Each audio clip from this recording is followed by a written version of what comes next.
Strategi jitu Jokowi tanpa gerusa-gerusu, ia iris satu persatu dari pinggir.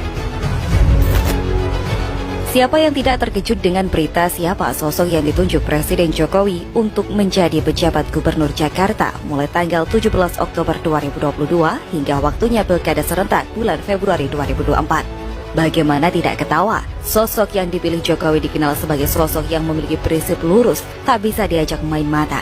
Jangankan diajak main mata, didehemin saja dia nggak bakal bergeming. Believe me, I don't see it coming. Keren, Pak Jokowi memang keren. Sekali lagi langkahnya tak bisa diduga dan tak bisa dibayangkan. Sosok yang ditunjuk sebagai pejabat Gubernur Jakarta itu adalah Heru Budi Hartono. Hal ini mengingatkan betapa Jokowi dan Ahok sangat sangat mempercaya sosok Heru Budi Hartono ini sebagai sosok yang seikhwan dengan mereka, lurus, jujur, transparan, dan pekerja keras. Di masa Gubernur Jakartanya Jokowi, Heru menjabat sebagai Wali Kota Jakarta Utara.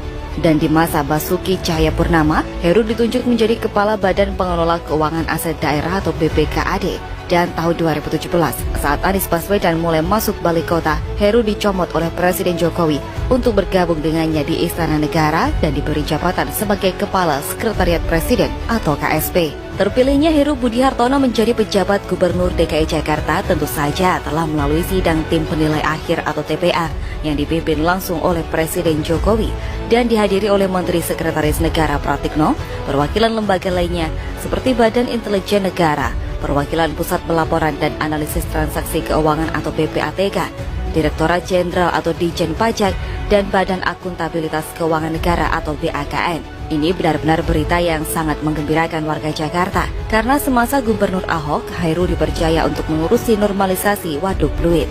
Sekali lagi, Presiden Jokowi adalah seorang pemimpin yang sabar. Walaupun selama 5 tahun Anies Baswedan memimpin Jakarta, dia melakukan banyak sekali kegagalan di samping menciptakan kecarut-marutan. Tapi Jokowi tak mau melakukan pemecatan. Dia bersabar hingga masa jabatan Anies usai. Dan kembali melalui strategi yang ciamik dan asik sesaat setelah Ahok keluar dari penjara, Jokowi kemudian memberi karpet merah sahabatnya itu di posisi dan tempat yang cukup prestisius. Kapasitas dan kapabilitasnya masih sangat dibutuhkan negeri ini. Langkah Jokowi pun jelas sebuah semiotik kepada para lawan politik, sebuah balasan melalui simbol yang elegan. Jadi bergabungnya Prabowo Subianto yang kemudian disusul Sandiaga Uno ke kabinet adalah bagian strategi besar Jokowi. Sebab Prabowo Subianto oleh Jokowi dipandang sebagai lawan politiknya yang paling berat dan juga bertujuan memecah belah simpatisan yang militan di akar rumput. Sedang Anies Baswedan oleh Jokowi untuk sementara waktu dibiarkan bebas memimpin DKI Jakarta dengan tata kelola anggaran yang begitulah pokoknya. Jokowi tentu sangat hafal betul karakter Anies. Selain mantan menterinya, ia juga mantan tim suksesnya di 2014. Nah, disinilah strategi seorang Jokowi kembali dimainkan. Kantong Jokowi sudah tepat dalam menempatkan PJ sementara Gubernur DKI Jakarta, yaitu menggantikan dan melanjutkan dasar pondasi yang ia telah buat. Jokowi bukan tipikal pemimpin yang gerusa-gerusu. Ia akan iris sedikit demi sedikit dari pinggir, bukan langsung ke titik pusat. Sebetulnya sudah tak terhitung banyaknya Presiden Jokowi melakukan strategi sunyinya yang terbilang sukses itu. Dari menaklukkan lawan politik, mengambil alih aset negara dari tangan asing dan para konglomerat, juga keluarga cendana yang SBY saja ciut nyali, tapi oleh Jokowi diobrak-abrik. Kemudian memberangus ormas-ormas yang tidak jelas dan mengkandangkan pimpinan mereka ke penjara. Percayalah, tak ada rasa takut di dalam diri Presiden Jokowi selama itu untuk kepentingan rakyatnya.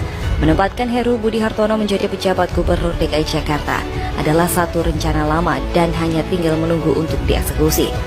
Waktu 2 tahun dengan anggaran APBD yang puluhan triliun rupiah, semoga Heru Budi Hartono mampu mengejar semua ketinggalan pembangunan, memperbaiki dan membenahi Jakarta. Di waktu yang sama, Heru juga bisa memeriksa kebocoran